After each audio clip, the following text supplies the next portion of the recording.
ONGC gas pipeline ఒక్కసారిగా తన ఉగ్ర రూపాన్ని కోనసీమ జిల్లాలో చూపిస్తూ విరుచుకుపడింది. బ్లోఅవుట్ ఏర్పడి మంటలు ఎగసపడుతున్నప్పటికీ అధికారులు తన ఉగ్రతను అదుపు చేయలేకపోతున్నారు. నారా చంద్రబాబు నాయుడు ఏరియల్ వ్యూ ద్వారా ఆ ప్రాంతాన్ని పరిశీలించారు.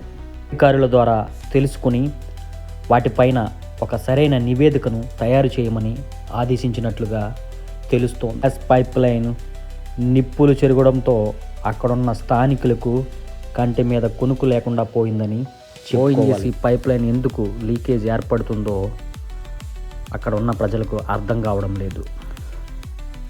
మలికిపురం మండలం ఇరుసుమండ గ్రామంలో ఓఎన్జీసీ గ్యాస్ పైప్లైన్ లీకేజ్ ప్రాంతాన్ని ముఖ్యమంత్రి నారా చంద్రబాబు నాయుడు ఏరియల్ వ్యూ ద్వారా పరిశీలించారు. అక్కడ ఉన్నతాధికారులతోనూ ఎంపీ హరీష్ మరియు కలెక్టర్తోనూ భేటీ అయ్యి అక్కడ విషయాలను తెలుసుకోవడం జరిగింది.